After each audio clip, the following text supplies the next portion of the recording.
তেল ছাড়া আমের আচার, হ্যাঁ ঠিকই শুনছো বন্ধুরা, তেল ছাড়াই আজকের আমের আচার রেসিপি তোমাদের সঙ্গে শেয়ার করব। কখনো কি শুনেছো যে তেল ছাড়া আমের আচার তৈরি করা যায়? তো কিভাবে করেছি সেটাই জানতে ইচ্ছে করছে। দেখতে দেখেছো কতটা ডেলিসিয়াস হয়েছে, দুর্দান্ত, যেমন দেখতে তেমন স্বাদ, আর ভিতর থেকে কিন্তু প্রচণ্ড জুসি। দেখো চলো একটা তোমাদের দেখাই। প্রত্যেকটা লেয়ারে দেখেছো একদম রসে ভরা এবং খুবই সফট হয়েছিল, আর খেতেও দারুণ টেস্ট, টক ঝাল মিষ্টি এই আচারটা লেয়ারে ভরা। তো কিভাবে তৈরি করেছি জানতে চাইছো? তো চলো সেই রেসিপিটাই শেয়ার করা যাক। আমি নিয়েছি দেখো 5টা কাঁচা আম। 5টা কাঁচা আম দিয়ে কিন্তু অনেকটা আচার তৈরি হয়। তার জন্য ফার্স্ট কাঁচা আমগুলো দেখো এইভাবে জল দিয়ে ধুয়ে নিতে হবে। তবে এই আচারটা করার জন্য যখন আমটা একটু শক্ত হয়ে যাবে, মানে বড় আম হয়ে যাবে, তখন কিন্তু করতে হবে। ছোট বা কচি আম দিয়ে কিন্তু এই আচারটা সম্ভব নয়। তাহলে দেখবে এই আমটা ছোট আমে করলে কি হবে বলো তো প্রবলেমটা, আমগুলো গলে যাবে, মানে জেলি টাইপস হয়ে যাবে জানো, লেয়ারগুলোও বোঝা যাবে না, খেতেও খুব একটা টেস্টি হবে না, পুরো দেখবে জেলি হয়ে যাবে। বাট যে আমে শক্ত আঁটি হয়ে গেছে সেই আম দিয়ে যদি করো, মানে বড় আম দিয়ে যদি করো, তাহলে দেখবে প্রত্যেকটা লেয়ারও বোঝা যাবে এবং আমটা যেমন টেস্টি তেমন জুসি হবে। তার জন্য বললাম, এই যে দেখো আমি যে আমটা নিয়েছি দেখেছো, ওই যে শক্ত আঁটি হয়ে গেছে, তাই কাটতে পারছি না ছুরি দিয়ে। চলো এটাকে বঁটি দিয়ে কাটতে হবে। দেখেছো এই যে বটি দিয়ে কাটার পর আমি এই যে খোসাগুলো, মানে ভেতরের আঁটির ভিতরে যে কুশিগুলো থাকে, সেই যে আঁটিগুলো বা বীজ বলো যেটাই বলো না কেন, সেটাই যে বার করে নিলাম।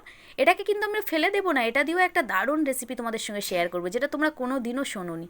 তো চলো আজকে এটাই শেয়ার করি ফার্স্ট। তো দুটো স্টিক নিয়েছি, দুটো স্টিক মাছ বরাবর এইভাবে দুদিকে দিয়ে এইভাবে আমি আমটাকে ঝিরিঝিরি করে কেটে নেব।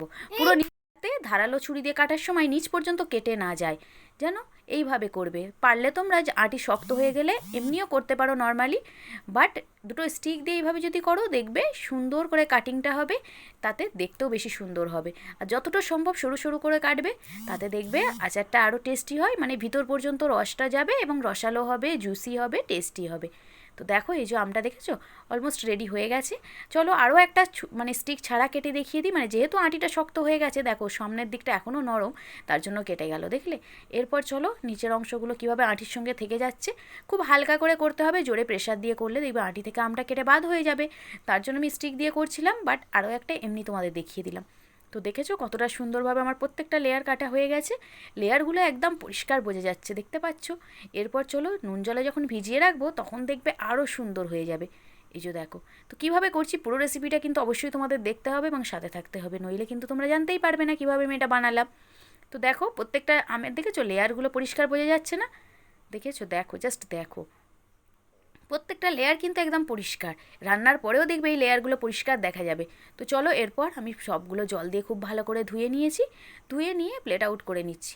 আর এর মধ্যে অ্যাড করে দিচ্ছি দেখো সামান্য একটু লবণ। লবণটা লবণটা স্বাদ অনুযায়ী ব্যবহার করবে, মানে যেরকম স্বাদ পছন্দ করো সেই অনুযায়ী। আমি এখানে 1 চামচ লবণ ব্যবহার করেছি। দিয়ে দিচ্ছি দেখো 1 বাটি চিনি, বাট চিনিটা 1 বাটি লাগবে না, আরও একটু বেশি লাগবে, কারণ যেহেতু আমটা প্রচণ্ড টক। আমি আপাতত 1 বাটি দিলাম, তারপর স্বাদ অনুযায়ী আমি অ্যাড করব। তো আমি শেষে আরও হাফ বাটি অ্যাড করেছিলাম, মোট 1.5 বাটি চিনি এখানে অ্যাড করেছি 5টা আমের জন্য। আর দিয়ে দিচ্ছি দেখো ভিনিগার। তোমরা চাইলে ভিনিগারের পরিবর্তে এখানে লেবুর রসটাও অ্যাড করতে পারো, বাট ভিনিগারটা চেষ্টা করবে, তাতে কিন্তু আচারটা বেশি দিন ভালো থাকবে, নষ্ট হবে না। যেহেতু আমরা তেল ব্যবহার করছি না, কোনো মশলা ব্যবহার করছি না, তার জন্য বললাম। দেওয়ার পর খুব ভালো করে এইভাবে হাত দিয়ে মেখে ঢাকা চাপা দিয়ে 2 ঘন্টার জন্য রেখে দাও। 1.5 থেকে 2 ঘন্টা রেখে দেবে। 1.5 থেকে 2 ঘন্টা রাখার পর তোমাদের সঙ্গে আবারও শেয়ার করছি। তো আমি ঢাকা চাপা দিয়ে রেখে দিলাম।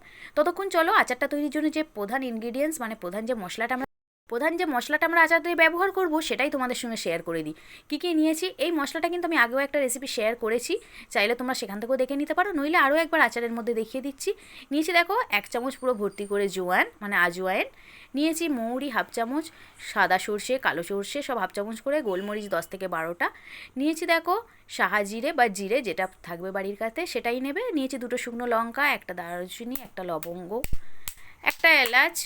ওগুলো কী করতে হবে বলো তো, একটু ড্রাই রোস্ট করে নিতে হবে। তার জন্য ফার্স্ট আমি শুকনো লঙ্কা দুটো একটু রোস্ট করে নিয়ে বাকি মশলা সবগুলো দিয়ে দিলাম, দিয়ে একটু রোস্ট করে নিয়ে জাস্ট হালকা একটু মিক্সিতে ঘুরিয়ে নেব। মানে পুরো ফাইন পাউডার আমরা এটা করব না, জাস্ট একটু দানা দানা ভাব থাকবে এই পর্যায়ে। চলো দেখিয়ে দিই কীরকম করেছি। এই যে দেখো এই পর্যায়ে থাকবে, দেখেছো ফাইন পেস্ট পাউডার, মানে ফাইন পাউডার যেটা হয় সেটা কিন্তু আমি করলাম না। দেন চলো এবার আচারটা দেখিয়ে দিই, মানে আমগুলো দেখিয়ে দিই। দেখেছো আমগুলো পরিষ্কারভাবে চিনিগুলো মেখে গেছে, জল ছেড়ে দিয়েছে, দেখেছো চিনিগুলো কিন্তু আর নেই। প্রত্যেকটা আমের লেয়ারগুলো দেখো আরও পরিষ্কার বোঝা যাচ্ছে, ঠিক বলেছি কি না বলো। দেখেছো দুর্দান্ত। চলো এবার ওভেনের মধ্যে একটা কড়াই বসিয়ে দিয়েছি, তার মধ্যে দিয়ে দিচ্ছি দেখো কি, কোনো রকম তেল কিন্তু আমরা ইউজ করব না, আগেই বলেছি তোমাদের তেল ছাড়া এই আচার। তো যে আমটা ভিজিয়ে রেখেছিলাম নুন জল চিনি দিয়ে, সেটা পুরোটাই এর মধ্যে অ্যাড করে দিলাম। দেখেছো অ্যাড করে দেওয়ার পর একটু ফোটার জন্য অপেক্ষা করব, মানে অল্প একটু চিনি নিচের মধ্যে আছে সেগুলো যাতে গলে যায় তার জন্য একটু অপেক্ষা করব। একটু অপেক্ষা করার পর যখন দেখবে বেশ সুন্দর করে ফুটে উঠেছে, দেখো জাস্ট দেখতে থাকো পরপর স্টেপগুলো, তাহলেই জানতে পারবে।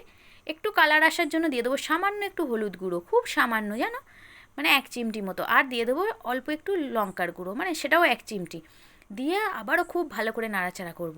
আর এরপর যেহেতু আমার মনে হয়েছে চিনিটা একটু কম হয়েছে, তাই হাফ কাপ চিনি আবারও আমি অ্যাড করেছিলাম, মানে হাফ বাটি দিয়ে। দেখো সুন্দর একটা কালার এসেছে না, কালারটা জাস্ট দেখো, ওয়াও দেখো কালারটা, কালারটা দেখলে সত্যিই জিভে জল চলে আসবে।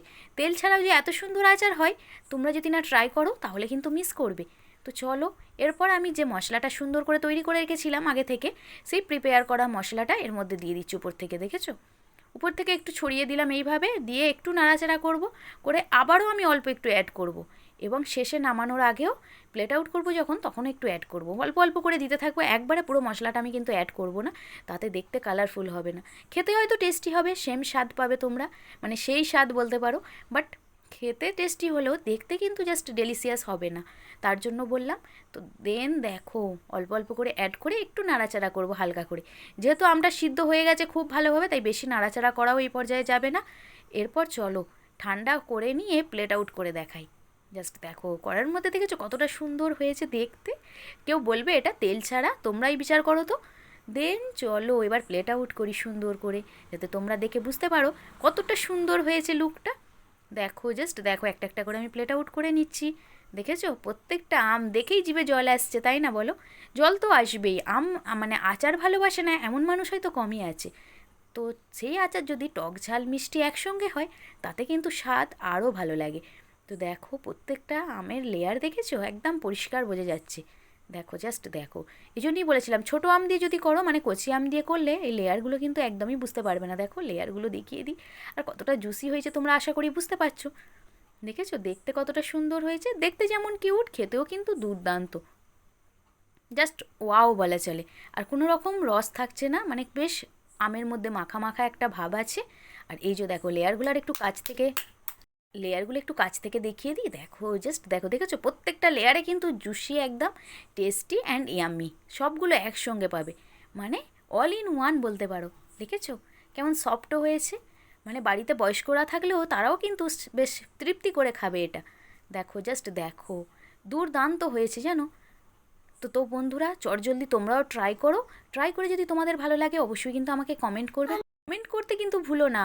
প্রত্যেকটা লেয়ার জাস্ট দেখো দেখো, মানে চোখ ধাঁধিয়ে যাবে, এত সুন্দর হয়েছে। আর স্বাদ তো বলে বোঝানো যাবে না, জিভের স্বাদ কিন্তু দ্বিগুণ বেড়ে যাবে এই রকম আচার করলে, মানে বারে বারে ইচ্ছে করবে এই আচারটাই ট্রাই করি। তো চলো আর দেরি কিসের, চটজলদি ট্রাই করে আমাকে কমেন্ট করো। টেস্টি আচার খেতে গিয়ে আমাকে ফলো করতে কিন্তু ভুলো না, অবশ্যই একটু ফলো করো। বাই।